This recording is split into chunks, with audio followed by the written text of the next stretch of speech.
espaço. Então, história, filosofia, estudos do conhecimento humano te fazem fazer analogia. Espera, isso é isso porque aconteceu isso aqui. Eu postei hoje no meu... Vou chegar lá. Eu postei hoje no meu Facebook uma coisa que eu fiquei estarrecido. O Rodrigo Maia é candidato à presidência. Do nada apareceu. E o filho lá daquele baiano, aquele cacique, aquele coronel, Antônio Hermínio de Moraes, eu acho que o neto dele, né, o ACM Neto, é vice do Rodrigo Maia. Não sei. Aí fui lá nos livros e hoje está no jornal. A maioria dos deputados são filhos e netos dos outros grandes coronéis que já governaram o Brasil. Então nada muda, só passa de pai para filho. Ou seja, a ideia é que você não conheça a história, nem a geografia, tá? Por quê? Para você não fazer analogia. Então, se você não sabe a história do seu país, do Brasil, da política, uma história geográfica, você não consegue raciocinar nas coisas. Você observa que nós só vivemos do momento, daquilo que viu na televisão, das coisas rasas, das coisas que vão e desaparecem muito rapidamente. Nós, brasileiros, por sermos um país que está no 90º lugar, número 90 no ranking de educação, nós somos um país que não pensamos. Você chega para qualquer criança e fala assim: o que você não gosta de estudar? História, matemática, geografia, química e física. Por isso nosso país é um país agrário. Vendemos toneladas e toneladas de grãos. Aí você pega Taiwan, você pega Japão, vendeu meio quilo de celular. Ganharam 20 vezes mais que a gente com toneladas de grãos. Porque nós ainda somos um país de pessoas que trabalham na roça. Pessoas que não pensam. É verdade. E onde eu quero chegar? É exatamente isso que a Igreja Católica vai fazer com as pessoas de Roma. A Igreja Católica absorve todo esse povo querido, mártires, cristãos, homens e mulheres que, amantes da palavra, devotos do cristianismo. E o que os bispos, os patriarcas, os papas, os líderes dessa nova igreja romana estatal vão ver? Facilidade para controlar as pessoas. O que acontece hoje nessas grandes igrejas que a gente vê na televisão?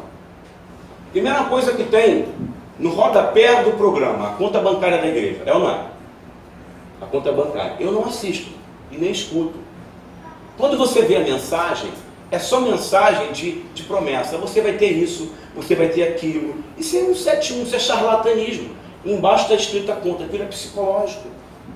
Você fica vendo sacrifício, papapá, papapá, papapá, papapá. Você vai encontrar a tua bênção, ele vai voltar. Irmãos, vida com Deus é vida de luta. Vida com Deus é vida de coliseu, é vida de arena, é vida de luta, de confusão, de problema em casa, é isso aí. A gente conquista, às vezes não. Eu já falei para vocês aqui, está lá no capítulo 11 de Hebreus, que os heróis da fé morreram sem ver o quê? A promessa. Moisés morreu sem ver a terra prometida. Daniel morreu no isolamento da Babilônia. Ok? Pedro morreu crucificado de cabeça para baixo, e por aí vai.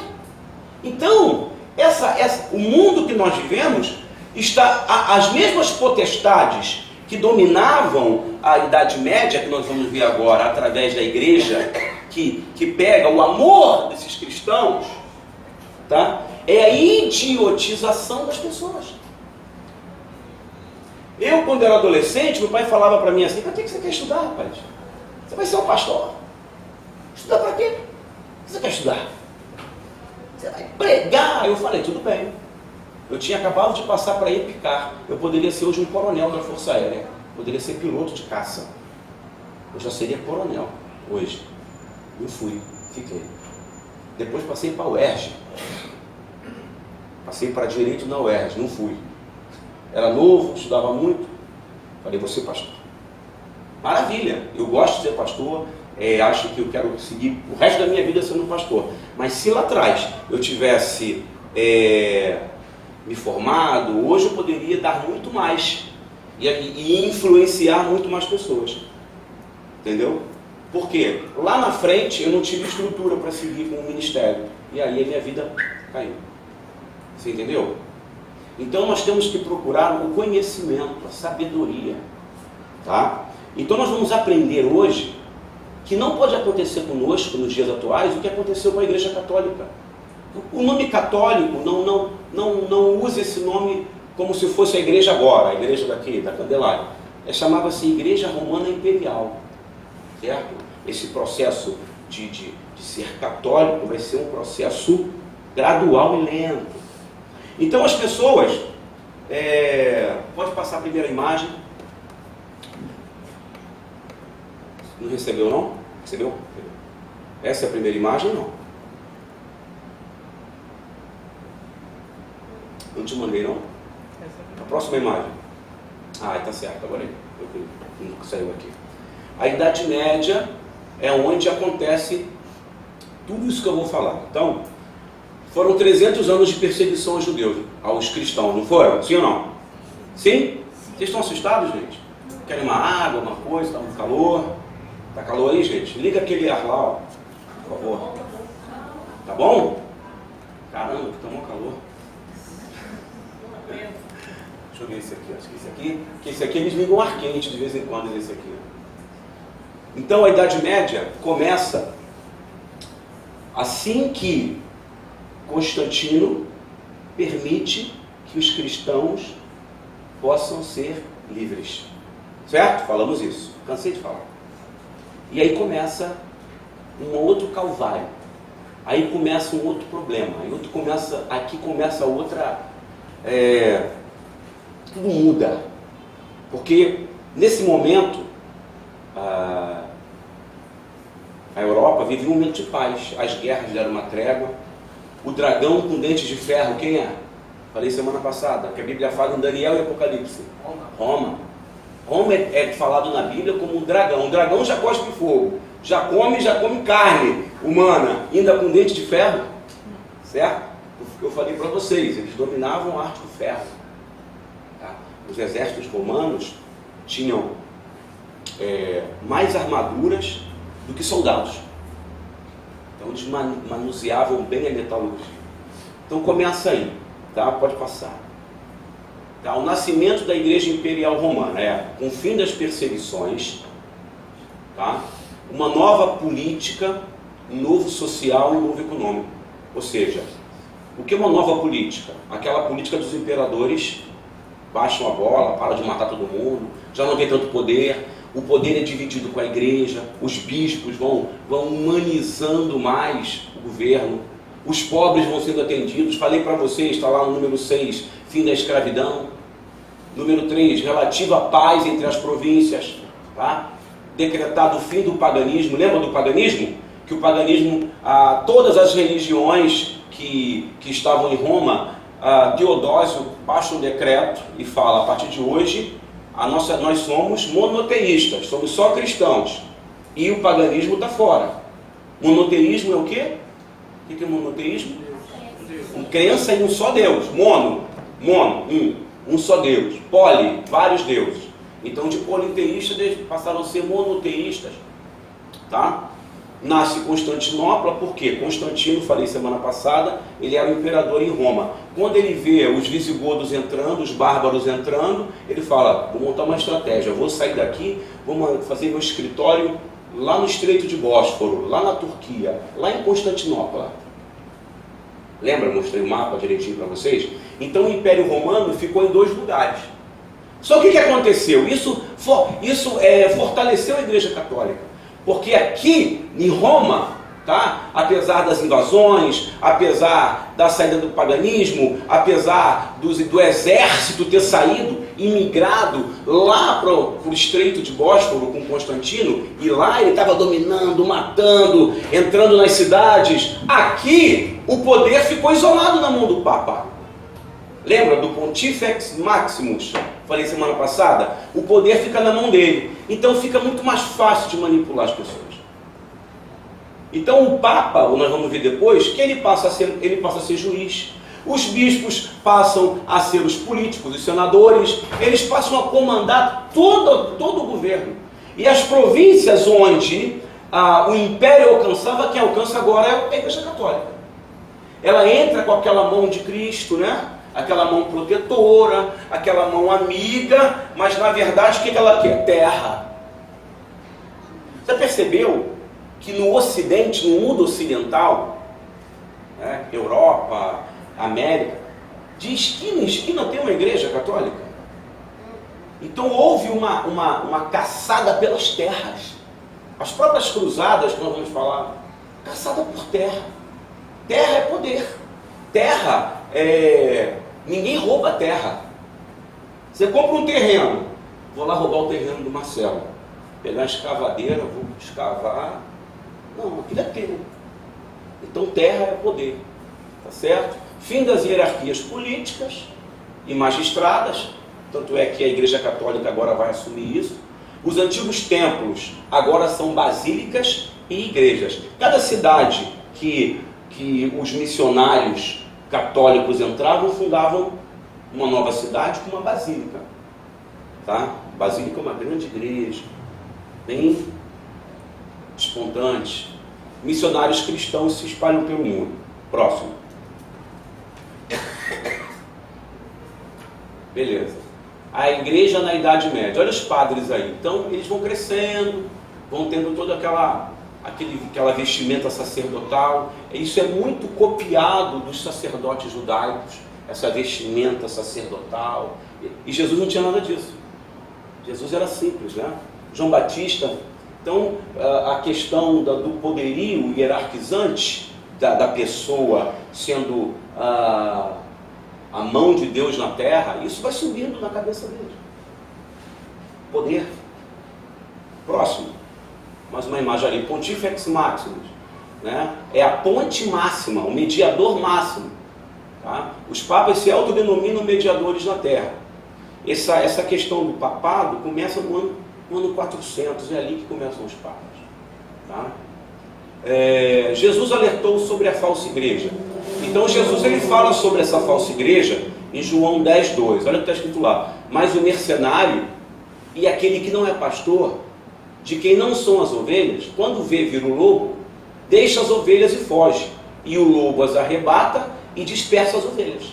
Ora, o mercenário foge, porque é mercenário e não tem o quê? Cuidado. Não tem cuidado com as ovelhas. Tá? Em Mateus 7,15 fala também da chegada desses falsos profetas. Às vezes a gente usa um certo texto por um tempo que nós determinamos. Isso aqui é para o Apocalipse. Não. A palavra de Jesus não é viva? A palavra bíblica não é viva? Então ela vale para todos os tempos. Então, essa palavra de Jesus está alertando para Roma, está alertando para Hitler, está alertando para as falsas religiões, está alertando para os falsos profetas, está alertando para todo mundo. E olha o que ele fala ali: cuidado com quem? Os falsos profetas. Falso profeta não é só homem que tem nome de pastor. Falso profeta é qualquer um que profetiza coisas falsas e carrega o povo. Você lembra aquele camarada nos anos 70, não sei se é 70 ou 80, o Jim Jones? Vocês lembram dele? Foi anos 70 ou 80, eu nem me lembro. Esse camarada, ele se autodenominava pastor. E ele tinha uma igreja que era no meio assim de um bosque. Ele começou a pregar que todos deviam se sacrificar. E ele, num dia, junto com os membros, fizeram um suicídio coletivo. Isso já aconteceu muito na história. Tem vários lugares aí que a gente vai ler suicídios coletivos. Todo mundo bebe veneno. Né? É aquele romance meio demonizante daquele casal, né? Como é que é o nome? Romeu e Julieta. O amor sacrificial. Aquele é suicídio, gente. Muitas pessoas já se mataram na história bebendo veneno por amor, como se isso fosse suicídio e vai para o inferno. Quem fez isso foi Judas. Entendeu? Jesus falou: eu vim para que tenham vida. Falsos profetas, eles vêm a vocês vestidos de pele de ovelhas, mas por dentro são lobos devoradores. E o crente, hoje, tem que estar atento a isso, porque é muito mais fácil. Internet, celular, WhatsApp, televisão, dá uma enxurrada de comunicação, gente falando. Você abre as redes sociais, é todo mundo falando de tudo. Sabe o que eu aprendi na faculdade, numa matéria chamada raciocínio lógico? Que toda pessoa que dá uma opinião, você não deve levar aquilo em conta. Isso é minha opinião, porque opinião na ciência não vale como um axioma. O que é axioma? É verdade absoluta. Então, se o que é a tua opinião não é verdade absoluta. Olha, eu quero dar a minha opinião. Se você está dentro de um campo acadêmico, de pesquisa, não vale. Por favor, traga-me fontes, traga-me provas, faça pesquisa e traga para mim. É ou não é? Quando você acaba uma faculdade, uma universidade, o último ano você tem que fazer, tem uma cadeira que se chama trabalho de conclusão de curso. Não é um trabalhinho não, né? É um campo de pesquisa que você tem que ir nas ruas, tem que ir na biblioteca, em histórias você tem que ir em museus, você tem que conversar com pessoas, você tem que anotar. No final de tudo, aí você faz uma conclusão. De acordo com o livro tal, com pessoa tal, com não sei o que, parará. Aí você prova a sua tese. Aí vai. Agora, opinião. Então nós vivemos numa época onde todo mundo dá opinião. Certo? Então, a opinião, ela não vale por nada. Às vezes, quando eu estou conversando com um obreiro, com uma obreira, que ele dá muita opinião, aí eu fico guardando. Aí chega uma hora que eu não vou dizer, amigo, a tua opinião, mostra na Bíblia. Se você mostrar na Bíblia, aí, tranquilo. Certo? Eles vêm, eu vou ali, já li isso daí. Vocês os reconhecerão pelos seus frutos. Pode alguém colher uvas no espinheiro ou figos de uma erva daninha? Semelhantemente, toda árvore boa dá frutos bons, mas a árvore ruim dá fruto. Então Jesus está falando o seguinte: esses falsos profetas têm frutos ruins. A árvore boa não pode dar frutos ruins, nem a árvore ruim pode dar frutos bons. Toda árvore que não produz bons frutos é cortada e lançada no fogo. Assim, pelos seus frutos, vocês o reconhecerão. Como é que eu sei que alguém é abençoado? Pastora Leni é abençoada? 53 anos de crente ela vai fazer de ministério. 53 anos. Eu estou com 45, eu estou me achando meio velho. 53 anos de frutos. Então, você vê os frutos por aí, vai. Pedro também ensina, então eu estou fundamentando na Bíblia. No passado surgiram falsos profetas no meio do povo. Olha aí. Como também surgirão entre vós falsos mestres. Então Paulo faz uma analogia. No passado houve, não houve? Sim. Aí ele fala, mas vai estar chegando. E ele está falando daquele momento ali. Daquele momento presente. Lobos vestidos de ovelha. Por quê? Quando a igreja romana começa a crescer, invadir os locais, começa a fazer o seu trabalho missionário, ela vai se deparar com Carlos Magno, por exemplo. Que era o rei dos francos. Ele não era cristão. Só que quando ele chega diante do Papa e vê o poder do Papa, ele fala: eu vou me converter à sua religião se você me conceder o Império Romano. E eu garanto a segurança de toda a Europa e separo você de Constantinopla. Eu te dou todo o poder. O Papa não pensa duas vezes. Vai lá, converte, né? Carlos Magno, e ele domina toda aquela área. E aí quem estuda no fundamental aprende sobre o Império Carolíngio, que foi a conversão de Carlos Magno ao cristianismo. Não dá certo. 100 anos depois, essa união é rompida. E aí, Roma, o Papa vai lá no reino germânico, onde é a Alemanha, e faz uma nova aliança mais acima. e faz a mesma coisa. E aí, distribuição de terras para ambos os lados, exército para o outro, dinheiro para o outro, campanhas de armamento para o outro, domínio territorial para o outro, e tem nada de cristianismo nisso aí.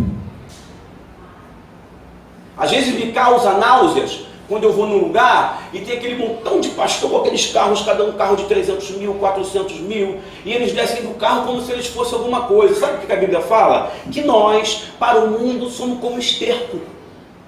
Então, para mim, é um monte de esterco vestido de terno de linho.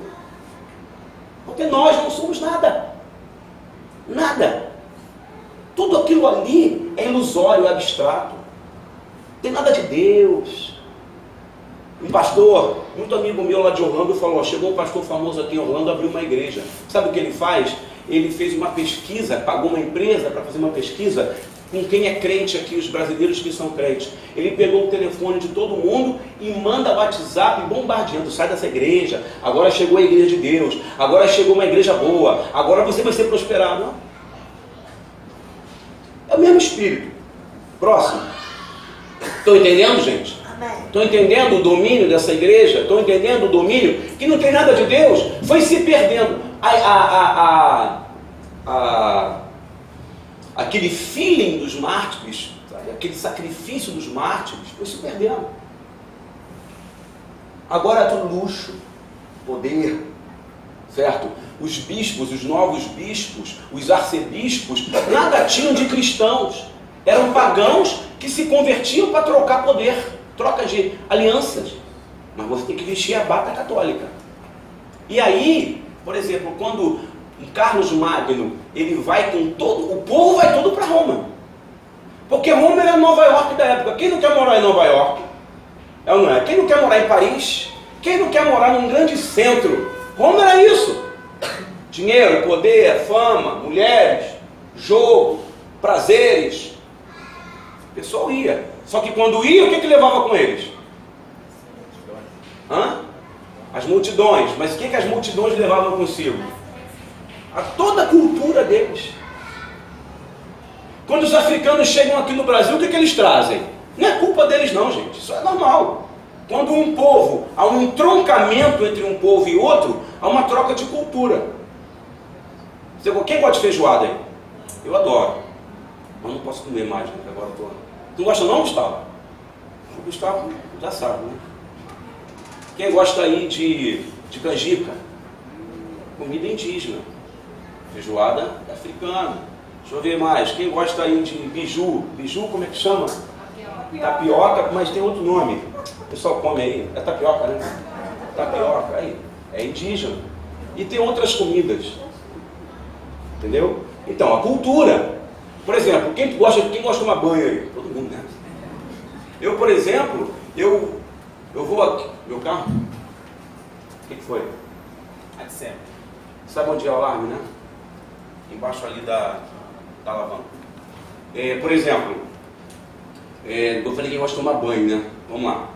Eu gosto, por exemplo, eu me suo, eu quero logo tomar banho. Entendeu?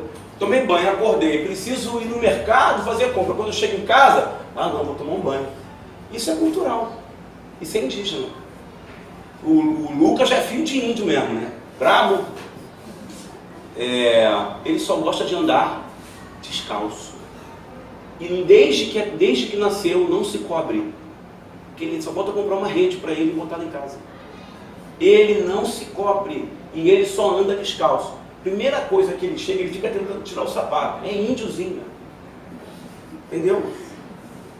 Então você vê aí a pompa romana, a pompa papal, a pompa, olha só, o que poucos séculos antes eram mártires, sendo devorados, né? Lembra que eu falei de Policarpo, que tinha 86 anos? Mártir. Não vou negar minha fé, vou morrer. Eu quero que as pessoas no futuro se lembrem de que alguém morreu por Jesus. Olha o que se tornou a igreja. Isso me faz lembrar de Lúcifer. Porque lá em Ezequiel, capítulo 27, se eu não me engano, não precisa abrir não, fala, tu se assenta na cadeira dos mares, com ouro, com joias, com diamantes, com rubis. diabo quer isso, o diabo quer poder, o diabo sempre quis poder, o diabo sempre quis ser Deus. Essas picuinhas que a gente vê na igreja, graças a Deus aqui na igreja a gente ó. Por quê? Isso aí se chama-se caráter de Lúcifer, desejo por poder. O camarada chega numa empresa, aí ele é promovido a chefe dos carimbadores. Chefe dos caras que estão carimbando carta. Aí ele é o chefe. Aí quando ele chega, agora aqui comigo, hein? Agora é comigo, hein?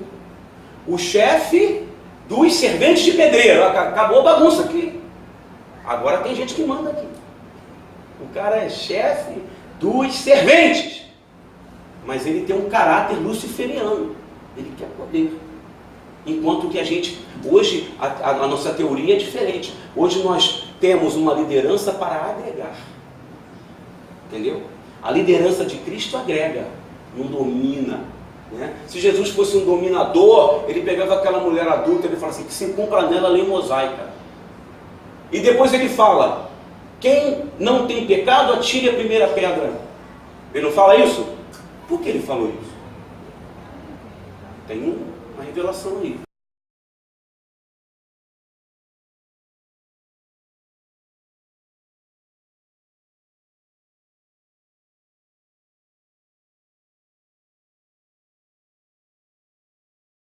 Se atirou pedra? Ela falou não.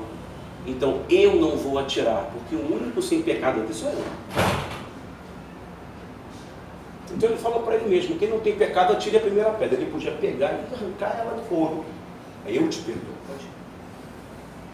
Entendeu a diferença? Então a igreja católica romana, a igreja, como quiser chamar, ela vai transformar, vai se transmutando numa igreja de horrores. Nós vamos ver esses horrores já já. Tá? Pode passar. Estão entendendo? Sim ou não? Beleza. Vamos lá. Deixa eu ver aqui. Característica dessa igreja. Toma o lugar do Estado e detém o comando parcial. Parcial por quê? Porque havia a igreja cristã lá onde? Que lugar? É isso. Pode falar alto. Vai tirar 10 na prova. Se tornou 2 polos. Né? Então tinha lá na Constantinopla essa igreja que hoje ela tem uma disseminação, que é a igreja ortodoxa cristã, que está na Rússia, que está na Grécia, que está nos Balcãs, que está no leste europeu. Isso é mais para depois. Então, essa igreja, nesse momento, quando começa a se corromper, ela toma o lugar do Estado. Ou seja, como é que uma igreja vai tomar lugar do Estado? O Islã quer fazer isso. Os islâmicos, o Boko Haram quer fazer isso. Qual o outro nome dessa? O Estado Islâmico. Estado Islâmico. O que é isso? É uma religião no comando do Estado. Então a religião entra e as regras daquela religião vão dominar as leis ali. A igreja católica é isso. Toma o lugar do Estado e detém o comando. Substitui as hierarquias políticas. Agora não tem mais políticos, são os bispos, arcebispos. Aí vai ser construído o que se chama na história de Cúria Romana. Já ouviu falar na Santa Inquisição? Quem determinava as leis da Inquisição, quem fabricava as ferramentas, quem dizia o que era certo e o que era errado na Inquisição, era chamada de Cúria. Um órgão específico, um escritório da Igreja Católica com bispos inquisidores, que era o terror. Por isso é chamada a Idade Média a Era das Trevas, porque o que vai virar de sangue aí vai ser pior do que as arenas. A Igreja Católica se torna pior do que o Império Romano na matança.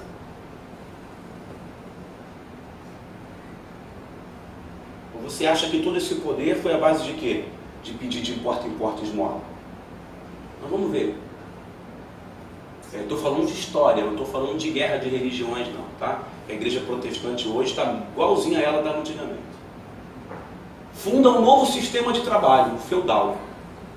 Inverte a política romana e faz alianças com os pagãos. Eu vou falar desse sistema de trabalho.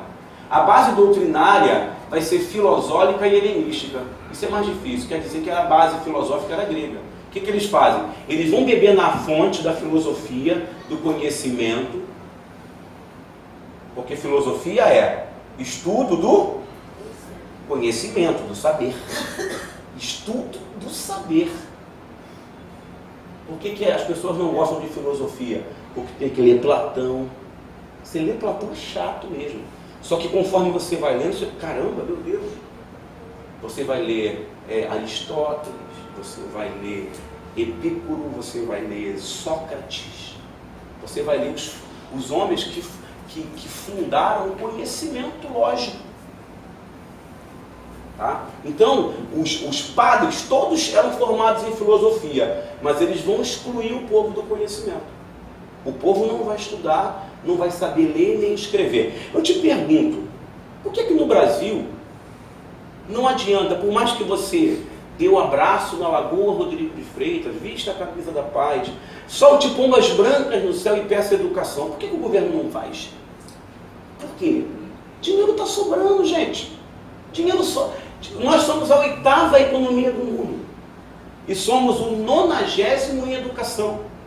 Nós somos nos países entre os 10 mais ricos do mundo, mas a educação é a míngua. Porque tem criança aí que estuda debaixo da árvore, que o professor improvisa um quadro. Você sabe disso. Por quê? Porque o campo do conhecimento filosófico não pode estar com a massa que trabalha, que enriquece. Vocês estão entendendo? Quanto mais funk, melhor.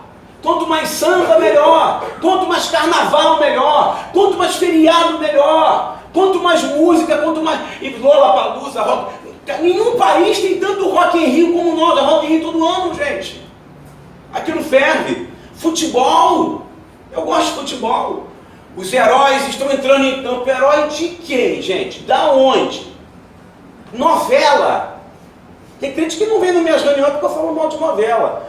Não há coisa mais idiotizante e emburrecedora do que novela. Inclusive as da Record, que aqui não tem nada de crente naquilo ali. Você entendeu? Aquilo é tudo para pegar crente de outra igreja e achar que está falando coisa boa.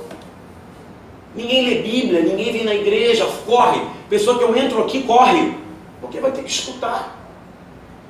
Mas a Bíblia diz, a fé vem, ó. Se você não ouve, o ouvido é a boca do Espírito. É o ouvido que alimenta o Espírito. Tá certo?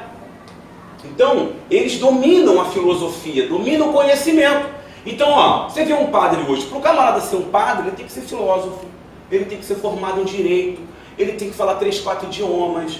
Qualquer papa desse aí, qualquer bispinho desse aí, fala 4 idiomas, gente.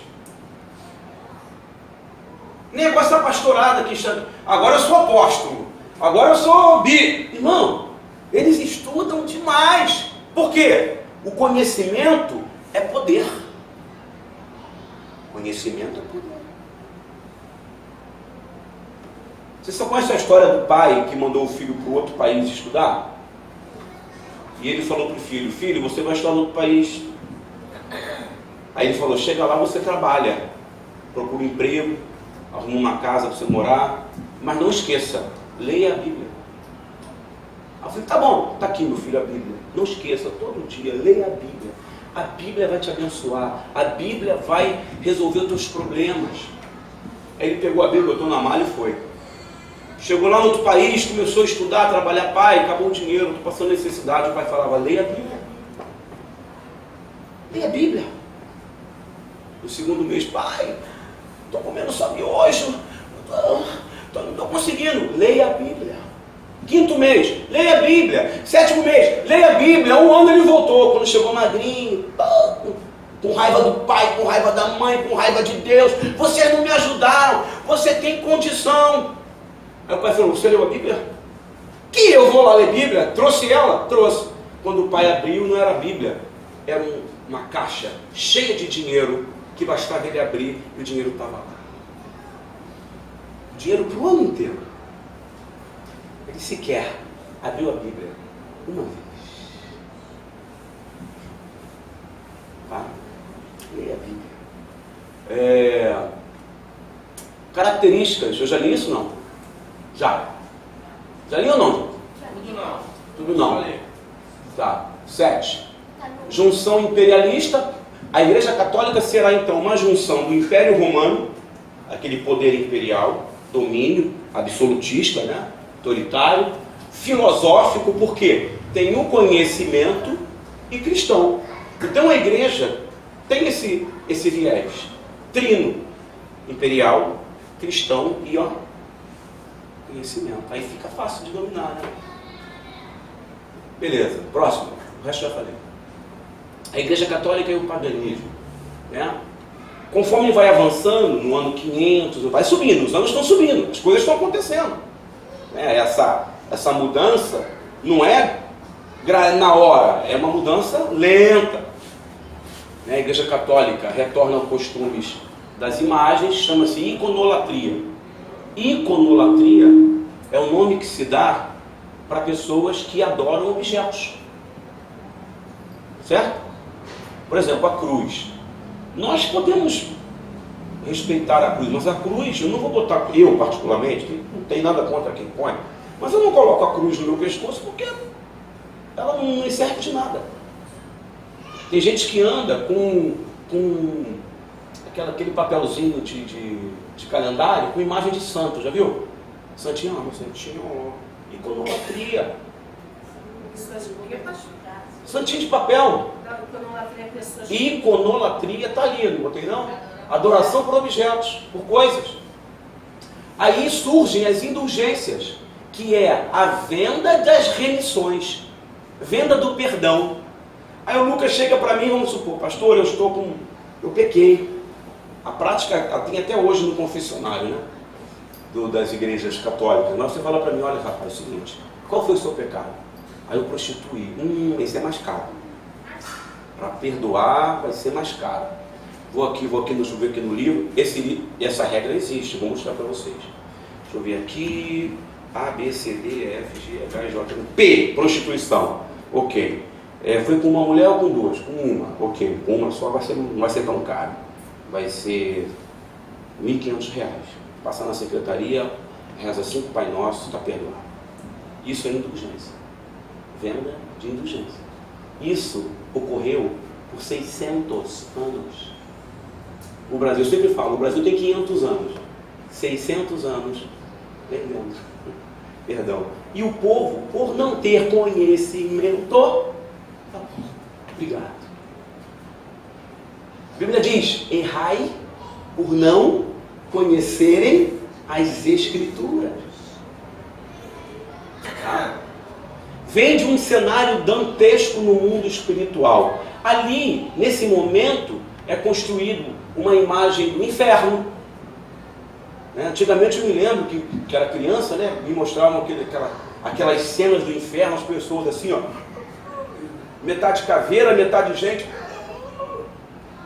Então os próprios quadros renascentistas mostram muito. Dante, ele faz os quadros do purgatório. O purgatório é construído, é imaginado por Dante e aplicado nas leis católicas. Ou seja, enquanto o filho da pessoa morreu, aí a família sofre. Então esse sofrimento vai me servir de motivo de troca. Olha, seu filho está lá no purgatório sofrendo, vai ficar lá eternamente.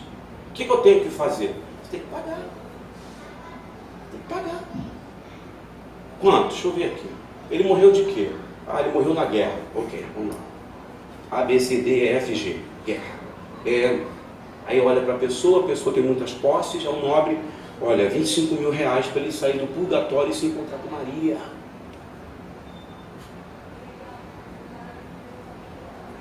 Aplica a lei da exploração pela necessidade, atingindo a classe mais pobre. Prega a pobreza como penitência e elevo espiritual. Mas eu sou pobre, eu trabalho no feudo. O meu senhor feudal, ele me cobra 90% daquilo que eu produzo. Só fica 10% para mim. Mas isso é penitência. Isso é bom para você.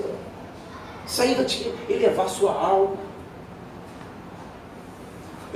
Tem um sambinha da década de 50, que era assim, Sei que maloca, maloca, o quê?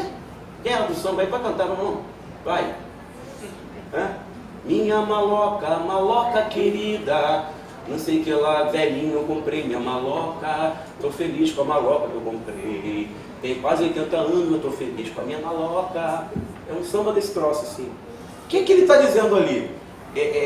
A música fez o maior sucesso, por quê? Porque fique satisfeito com a sua maloca. Maloca, ó. Local ruim, maloca. Um buraquinho. Eu estou satisfeito com o meu barraquinho, pastor. Deus me dando um barraquinho. Deus me dando, sei lá, uma cestinha baixa. Irmão, a Bíblia fala, Isaías 1, versículo 19. Se quiser e ouvir, você comerá o melhor dessa terra. Você entendeu? Então, Satanás está aí para usar a própria Bíblia e o cristianismo para atrapalhar o nosso crescimento com Deus. Você entendeu? O negócio é sério. Já falei o resto, pode passar. E é muita coisa. Existe uma coisa boa nisso tudo. Existem aqueles, os monásticos. Já ouviu falar em monastério? Dentro dessa confusão toda, alguns se isolam, vão para os monastérios, é a classe monástica, tá? Que eram homens também letrados, os mesmos padres, só que eles não aceitam aquilo e se isolam. Quando não se isolavam porque queriam, se isolavam obrigados. E olha só, são esses homens que escrevem a Vulgata. A Vulgata, vocês conhecem a Vulgata? Alguém já ouviu falar? Vulgata vem de vulgar. Não um vulgar de uma pessoa vulgar, de uma coisa popular. Tá? É a sua Bíblia. A Bíblia era chamada de Vulgata. E esses homens, isolados nos seus monastérios, padres, abades, freiras, que não queriam conviver com aquela podridão corrupta. Os agostinianos, Lutero era agostiniano, Lutero era um desses homens. Lutero, ele era contra o vernáculo, né? Ele era o quê? Contra o vernáculo, né? Que os padres pregavam só em latim, a Bíblia era só em latim e eles pregavam de costas para o povo. Então, isso vai estar, vou explicar semana que vem. Ele era um desses homens, certo? E ele vai pregar as 95 teses do que ele achava que tinha que acabar na Igreja Católica. E uma das teses era essa, que os padres, os bispos, os papas pregavam em latim e o povo não entendia nada. Por isso que eles eram... Isso é uma das coisas. Então observe que o protestantismo é uma volta às origens da Bíblia. É claro que hoje nós que somos protestantes, por que a nossa igreja é pequena? Nós temos aqui 22 anos nesse lugar. Deixa eu ver o pessoal aí da secretaria aí. Mais ou menos, quantos visitantes e batizados nós já tivemos aqui nesses 22 anos? Ronaldo, vê aí, você que está marcando. Você que é o fundador desse aqui. Ele é o membro número 1 daqui, vocês sabiam? Ronaldo, número 1. O primeiro que se converteu aqui. Irmão, pode botar aí umas 3, 4 mil pessoas. Cadê essas pessoas? Porque a igreja que ensina a palavra, que ensina a Bíblia, que tem doutrina cristã de Paulo, apostólica, de Paulo, espinha dorsal, não fica. Não fica porque ele vai ser confrontado a respeitar a esposa. Ele vai ser confrontado a ter uma mulher só. Ele vai ser confrontado a parar de beber, parar de fumar, a ter que dar o dízimo, ter que dar oferta. Ele vai ser confrontado. Por que você não vê na igreja? Por que você não vê na escola dominical? Cadê o seu filho? Cadê essa mulher? Vai ser confrontado dia e noite. E aí não fica, irmão. Por quê? A igreja boa é aquela que se adequa ao molde da pessoa. E isso não é ser cristão. Cristianismo é você se adequar ao modo vivendes de Jesus. Amém? Próximo. Eram defensores do bem e do cristianismo. Tá? Só tinha um problema, eram idólatras. Então eu não posso dar muitos vivas para eles. Eles eram idólatras, iconólatras. adoravam imagens, certo? Os agostinianos, os beneditinos, os franciscanos, mas foi o que pôde se salvar, tá certo? Olha aí, viviam isolados em mosteiros, cavernas. Muitos foram que traduziram a Vulgata, nossa Bíblia, tá? Próximo. Há um mosteiro, dá para ver um mosteiro aí, não? Dá para ver? Sim ou não? Apaga aquela luz ali para mim, Rian, por favor. Esse mosteiro aí em Israel. Quem teve cantando aí foi Roberto Carlos, foi lá cantar. Próximo. Muito bem. Eu falei que haviam duas igrejas, né? Acabou que uma ficou do lado oriental, outra ficou do lado ocidental. Oriental é que está em roxo, ocidental que está em vermelho. Então olha o que a igreja católica, a romana ocidental, ela alcançou. Ela vai até lá em cima, até nos países escandinavos. Olha lá, vai até lá em cima. Tá? Ela vai até a Irlanda. É muito forte o catolicismo lá. Lembra do IRA? Na década de 70, o IRA, não sei se o IRA é católico, né? Eu não lembro. Mas eram protestantes contra católicos lá, um negócio muito sério. E o lado roxo, a igreja cristã ortodoxa, porque a igreja cristã ortodoxa ficou mais do lado judaico, tá certo? Então, e menos imagens, não se chama bispo nem papa, se chama patriarca. Lá pode casar, lá pode ter filho, enquanto que o lado ocidental não, certo?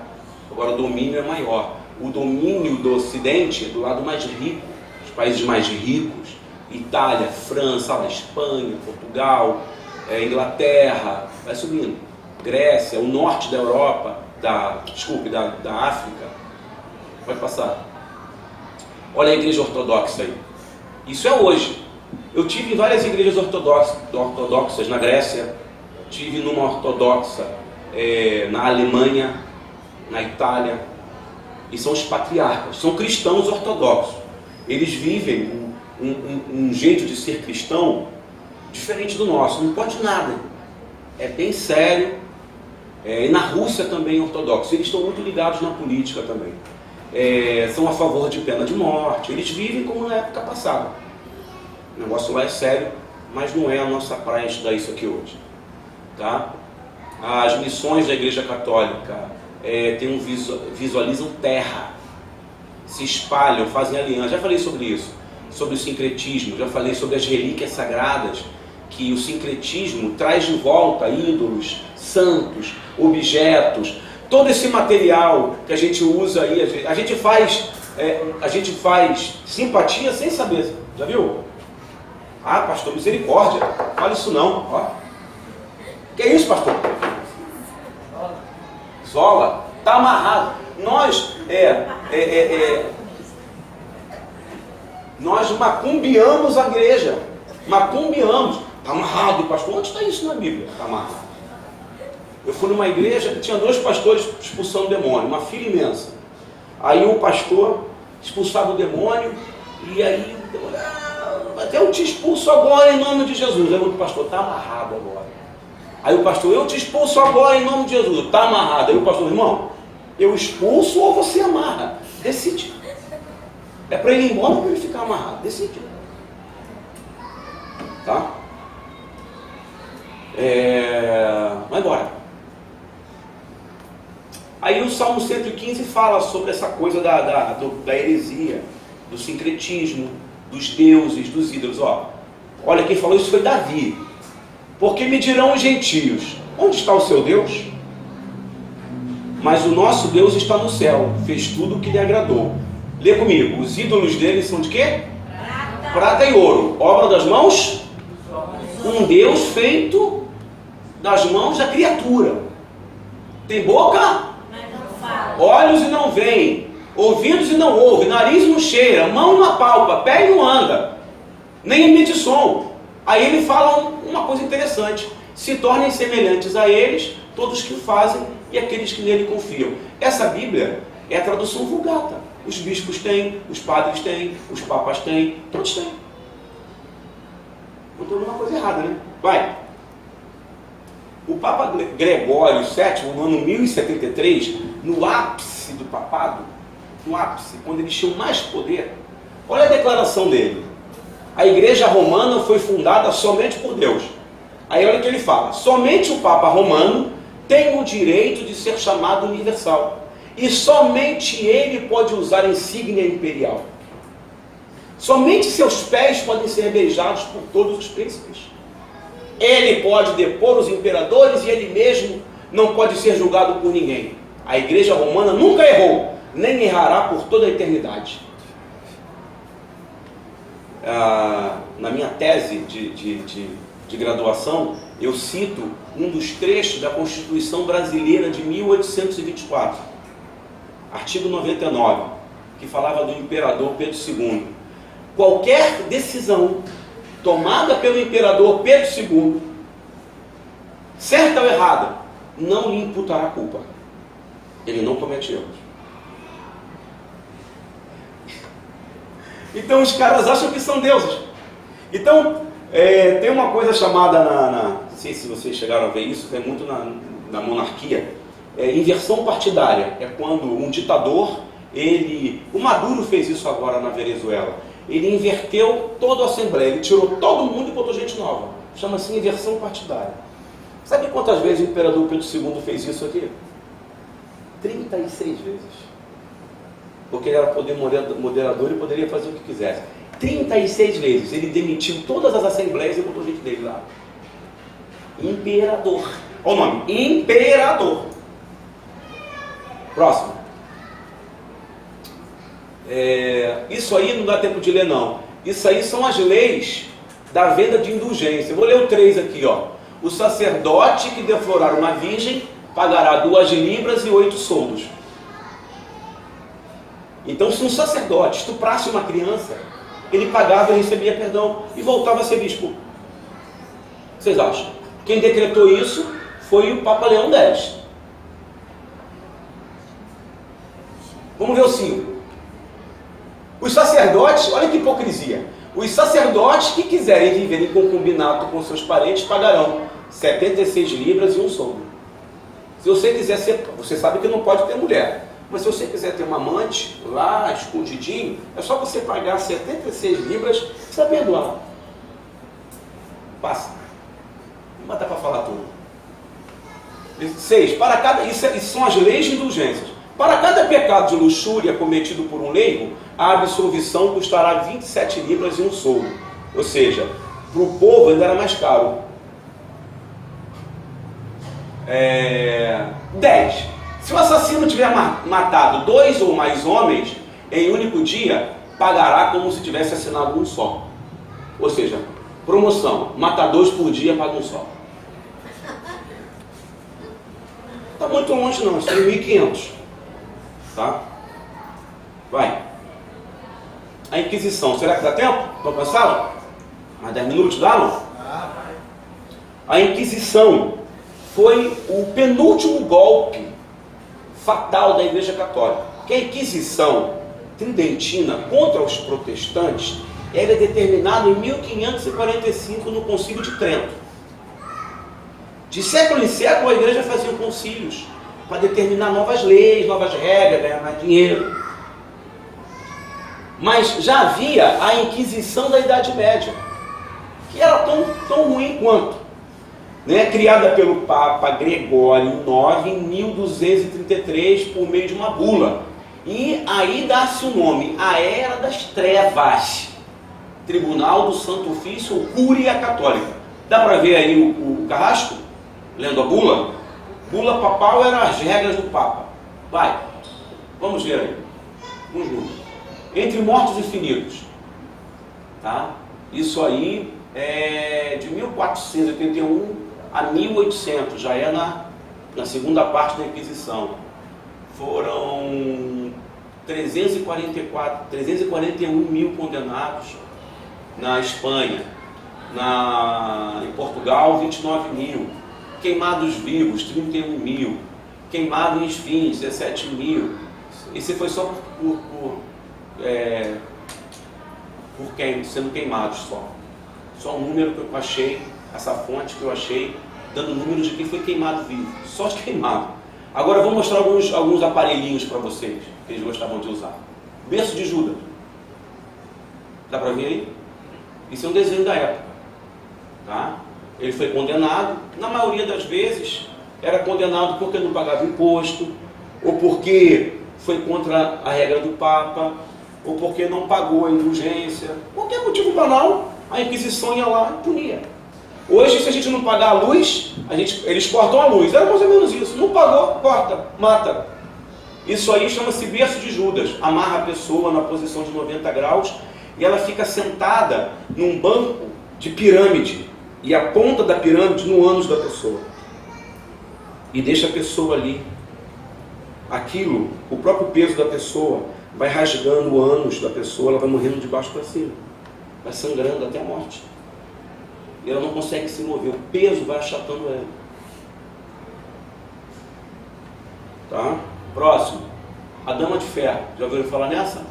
Tem até um grupo aí de rock chamado Iron Maiden. É isso aí. O pessoal, Iron Maiden! O mesmo espírito estava lá. Ó.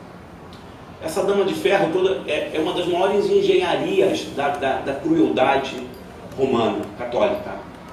Porque é uma espécie de sarcófago, só que de ferro. Se você observar, tem umas pontas, não tem?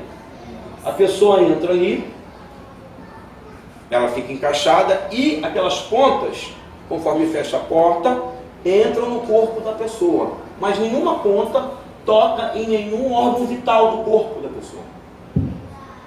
E a pessoa não morre. Ela vai sangrando aos poucos. Volta lá, meu amor. Então, quando fecha a porta, é vedada a porta e o sangue vai subindo. Ela morre afogada no próprio sangue. Demora 4, 5 dias. Dor, medo, pânico, desgraça.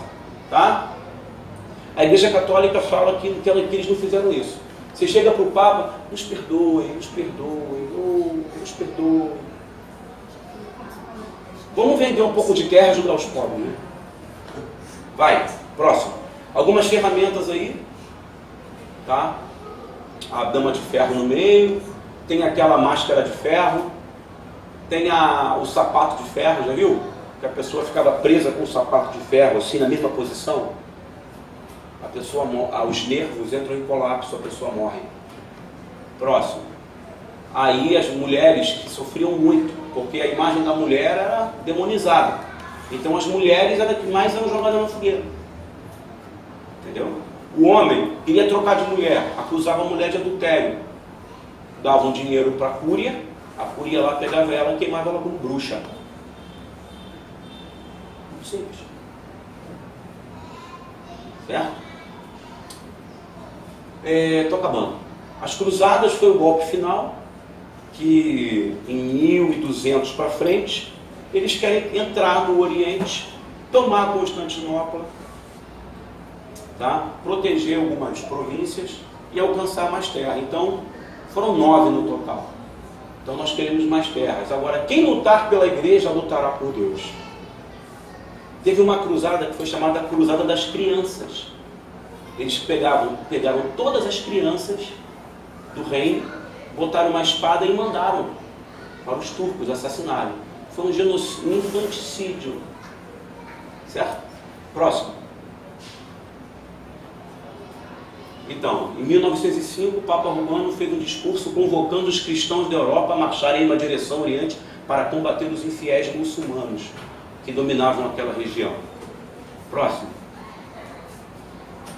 Próximo. Isso. Mas, na verdade, o que eles queriam era a reabertura do Mediterrâneo ao comércio, conquistar novos seguidores, um crescimento demográfico. Eles estavam muito cheios a Europa, eles queriam eliminar gente. Tá? Próximo. Olha aí. Olha as cidades que enviavam as cruzadas: Lyon, Gênova, Marsella, geralmente França e Itália. Para o mesmo destino. Tá? Ali tem 8 cruzadas, mas conta com essa dos meninos. que eles não botam nos livros de história. Próximo. E aí acaba o fim dos estados pontifícios, né, com uma nova reforma. E aqui eu termino a Igreja Católica. Lógico, mas isso é aula de 1 ano de faculdade. Pô, se for estudar, próximo, aí acaba. E aí entram os reformadores e os pré-reformadores. Então esses homens aí começam semana que vem. A quinta aula, estou na metade do curso, são 10. Tá? Então olha quanto você aprendeu. Aí semana que vem nós vamos aprender sobre o começo da nossa fé, no sentido de protestar. Certo? Aí tem John Wycliffe, John Hus, Calvino e Martinho Lutero. Os pré-reformadores, que são antes de 1500, e os pós-reformadores, que são os homens que enfrentam o Papa, enfrentam todo esse medo, inquisição, guerra, e enfrentam com a cara e com a coragem. Vocês entenderam? Amém? Entenderam? Vamos orar. Senhor, obrigado porque